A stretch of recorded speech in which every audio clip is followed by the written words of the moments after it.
Chapter the 10th. Halloween Horror Nights. The next day, Malfoy told Harry he didn't show because Filch had caught him on the way there. "Now I've got detention for a month. Just isn't fair."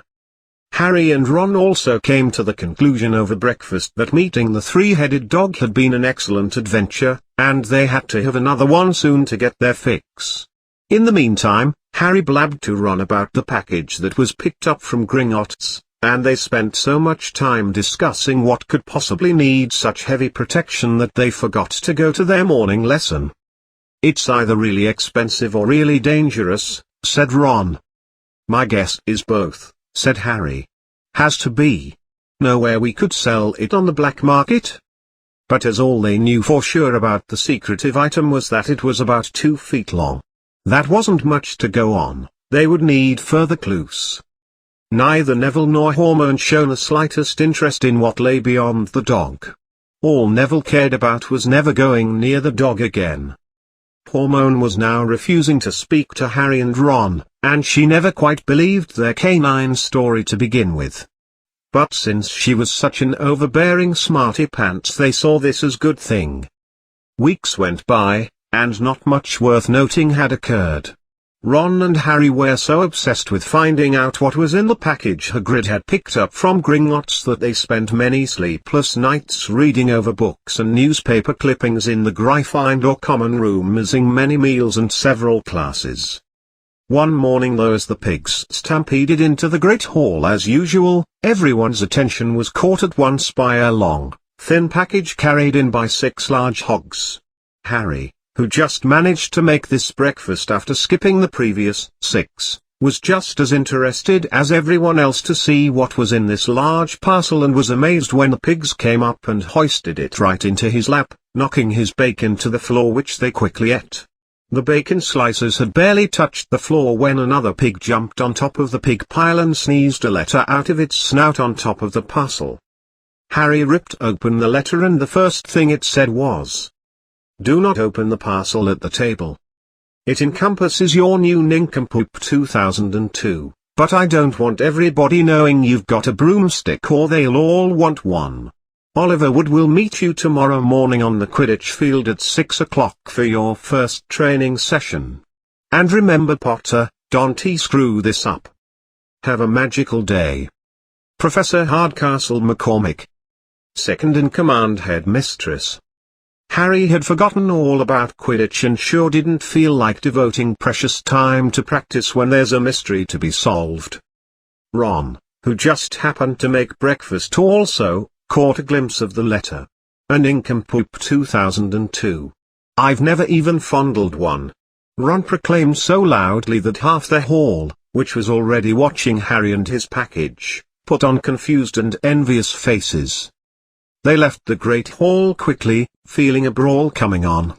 Outside they found the way upstairs barred by Crabbe and Goyle taking a breather. Malfoy seized the package from Harry and felt it. "What you got, the Potter? Say that's a broomstick," he said. Malfoy then sniffed the package. "A nincompoop 2001 by the smell of things." 2002. Harry said with a smile. Malfoy tossed it back with a mixture of a jealous and congratulatory look on his face. "Oh, very nice, Potter, but first years aren't allowed them. How'd you smuggle it in? Lee Jordan?" But Ron, who was fidgeting, couldn't resist it. "Rah ha ha ha ha," he said, "it's a nincompoop 2002 all right. What did you say you've got at home, Malfoy, a Comrade 260? Ron grinned at Harry. Comrades look all flashy, but they're firewood compared to a nincompoop. "What would you know about it, Weasley? You couldn't even afford the commemorative plate on the handle," Malfoy snapped back. "I suppose with your net worth you couldn't even afford one twig." Before Ron could answer, Professor Flitwick appeared at Malfoy's elbow. "Take it outside, boys, if you're going to fight," he squeaked. "Professor, how come Potter's been allowed a broom? I tried to send 3 my way but have been confiscated each time," said Malfoy, wanting an explanation. Yes, that's right," said Professor Flitwick, smirking at Harry. "Professor Hardcastle McCormick told me all about the special conditions, Potter. You're on thin ice, my lad. And what model is it?" "A nincompoop 2002 it is," said Harry, "and it's really all thanks to Malfoy here that I've got it," he added. Harry and Draco batted eyes at each other. "Thanks, pal," said Harry as he patted him on the back. Harry and Ron then headed upstairs, leaving Malfoy in a bit of a confused state while Ron was in a jealous fit of a mood after the affection Harry showed Draco. "Well, it's true, isn't it?" Harry argued as they reached the top of the marble staircase. "If he didn't want to play catch with Neville's magic 8-ball, I wouldn't be on the team." "So you suppose that's some sort of trophy for breaking the rules?" came an angry voice. Hormone was right in front of them with her hands on her hips pan style, looking judgmentally at the package in Harry's hand. "Darn right I do. I'm Harry the main man, Potter. Rules are for you nobodies. And I thought you weren't speaking to us?" said Harry. "Yeah, see, you're breaking your own rules," said Ron. "Here, have this half-eaten biscuit as a trophy." Hormone made a noise then marched away with her nose very high in the air. "Yep, be a good little girl now and follow your own rules and never talk to us again, goodbye." Harry dumped the broom off in his room and then carried on with his day, where he continued to have a lot of trouble keeping his mind on his lessons. It kept wandering off to what mystical thing lay beyond the dog hall, thinking how much he despises that brat Hormone, or straying off to the Quidditch field where he'd have to wake up super early just so he can slog his way through practice the next morning. After dinner that evening, he finally caved to Ron's pesky demands of wanting to check out his new broom and was dragged upstairs by him to unwrap the nincompoop 2002 at last. "Holy sweepers!" Ron exclaimed, as the broomstick rolled onto Harry's bedspread. Sleek and shiny, with a mahogany handle, it had a long tail of neat, taut twigs and nincompoop 2002 written on a golden commemorative plaque near the top. "Limited edition 1 of 3 inches," it said on the bottom. Harry, who knew nothing about the different brooms, thought it looked like a broom and began sweeping the floor as it was starting to get rather filthy. Ron had a conniption about this. At 5:45 a.m. the next morning, Harry woke with an angry grunt. He left the castle only half awake and set off in the dawn toward the Quidditch field. This would be his first peek at the stadium. Thousands of seats were elevated in stands around the field so that the onlookers were high enough to see what was going on, even though only a few hundred attended the school. Harry would later find out that Quidditch matches were a great excuse for all the old alumni of the school to come back, get drunk, and be caused by Dumbledore to write vast notation checks in their mentally weakened state. At either end of the arena were 3 golden poles with hoops on the end. They reminded Harry of those pull-string toys he was never allowed to play with as a kid, except that they were 50 feet high. He wondered what secrets the field would reveal to him if he managed to yank one out. Bored waiting for Wood, Harry mounted his broomstick and kicked off from the ground.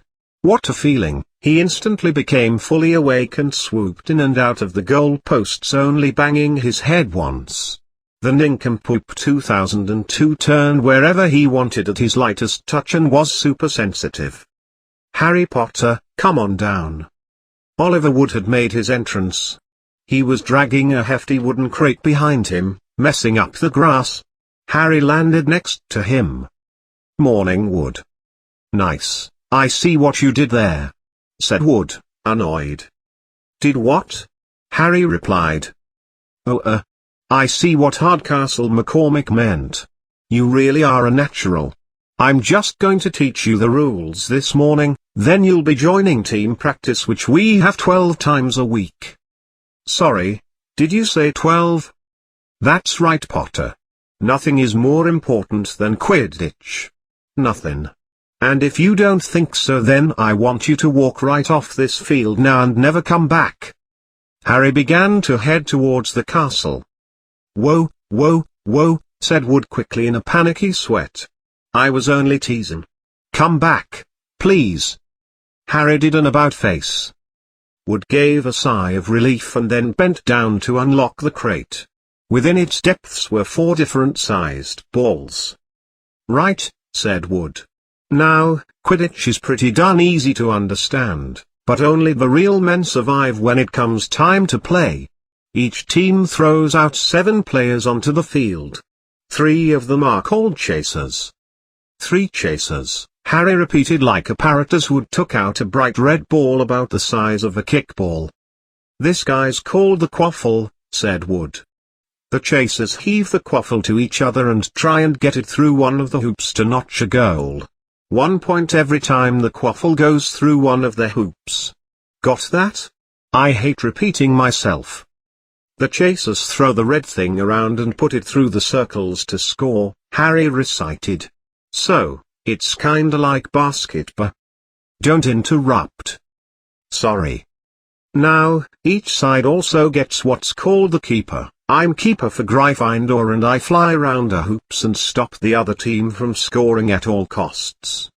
4 chasers, 1 keeper, said Harry muttering to himself. And they play with the waffle. Okay, got that. So what are they for? He pointed at the 3 balls left inside the box. I will demonstrate now, said Wood. Take this. He handed Harry a small club, like the kind cavemen had. These little buggers are the bludgers. He tapped 2 identical balls, jet black and to some extent smaller than the red quaffle. Harry noticed that they seemed to be wiggling around trying to escape the straps holding them inside the box. On guard, Wood warned Harry. He bent down and freed one of the bludgers. At once, the black ball smacked Wood right on the head and rose high in the air. But soon it changed direction and made a beeline straight for Harry's face. Harry swung at it with the club to stop it from breaking his nose, but he completely whiffed and it smashed into his forehead, knocking Harry off his feet. It zoomed around their heads a few times more and then shot at Wood, who tackled it to the ground. What did I tell you? Wood puffed, shoving the hostile bludger back into the crate and strapping it down safely. The bludgers zoom around and try to beat up the players. That's why you have 2 baiters on each team. The Weasley twins are ours. It's their job be the bait and distract the bludgers away from our chasers and get them to go after the other team as well. So, think you've got all that? 3 racers score with the red ball, the keeper guards the holes, the baiters beat the bludgers towards their team. Harry reeled off trying to hold back his now bloody nose. You'll get it soon enough, said Wood. Have the bludgers ever killed anyone? Harry asked. Oh yeah, happens all the time. Last one here at Hogwarts was about 3 years back. We've had a couple of broken jaws but nothing really worse than that since I've been playing. Now, the last and most important member of the team is the masturbator. That's you. I'm a masturbator? Sounds important. It very much is. It's a tough job, but someone's got to do it. Wood's hand dove into the crate and revealed the 4th and last ball. Compared with the quaffle and the bludgers, it was tiny, about the size of a large golf ball. It was made of dazzling gold and had little flapping silver wings. This, said Wood, is the golden snitch, and it's the most imperative ball of the lot. It's very hard to catch because it's so fast and difficult to see. It's the masturbator's job to grab it. You've got to move in and out of the chasers, baiters, bludgers, and the quaffle to get it before the other team's masturbator comes and beats you to it, because whichever MB catches the snitch wins his team an extra 20,700 points, so they nearly always win. A game of Quidditch only ends when the snitch is caught, so it can go on for ages. I think the record is like 3 months. They had to keep bringing on substitutes so the players could get some sleep. But that's why masturbators are so relieved when they finally get a hold of it, because the game is over and they pretty much just won. Harry nodded. Well, any questions? Harry shook his head. He understood what he had to do all right. It was going forth and doing it that was going to be the problem. "We won't practice with the snitch yet," said Wood, carefully shutting it back inside the crate. "Let's try you out with a few of these." He pulled out a cage from a bag full of little baby birds, and a few minutes later, he and Harry were up in the air, Wood throwing the birds as hard as he could in every direction for Harry to go and catch as they tried to fly off. Harry only missed 2. Wood was overjoyed. After half an hour, it was time for breakfast and Wood was starving.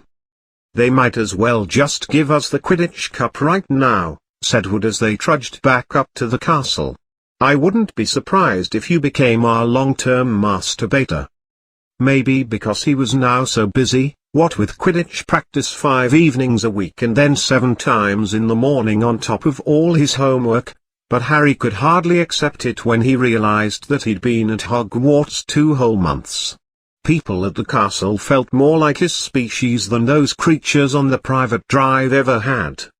His lessons, too, were becoming more and more interesting now that he was starting to understand the basics, though Harry still struggled through many areas. On Halloween morning they woke to the awful smell of burnt pumpkin wafting through the corridors. Even worse, Professor Flitwick announced in charms that they would be graded on how well they make objects fly, something the students had all been dying to try since they'd seen him make Neville zoom around the classroom. But it turned out to be far more difficult than it looked. Professor Flitwick put the class into pairs to practice before the big test. Harry's partner was Seamus Finnegan, which was a relief, because Ron was being especially annoying this week. Ron, however, was to be working with the hormone. It was hard to tell whether Ron or Hormone was angrier about this. She hadn't spoken to either of them since the day Harry's broomstick had arrived. "Professor Flatchick," Neville questioned, will this test be worth a lot of points?" "Class, we've been here 2 months and some of you still don't know my name," squeaked Professor Flitwick, perched on top of his pile of books as usual, ignoring Neville's question. "Flit and Wick, remember, Flit and Wick. And saying magical words properly too is very important. Let's not ever forget Wizard Baraffio, who said his L's like they were R's and found himself inside the belly of a dragon." Wizards with lisps usually end up killing themselves inadvertently somehow. It was only a matter of when, not if. Making things levitate turned out to be extremely difficult. Harry and Seamus swished and flicked their wands every which way, but the slice of bacon they were supposed to be sending skyward stayed motionless. Seamus got so irritated that he picked it up and ate it like a ravenous dog. Harry had to salvage the crumbs from his mouth. Ron, at the next table, wasn't doing much better. "Wingardium Leviosa!" he shouted, waving his wand frantically. "You're saying it wrong," Hormone said snobbishly. "It's Wingardium Leviosa, you have to pronounce each syllable distantly." "You do it, then, if you're so clever," Ron snarled.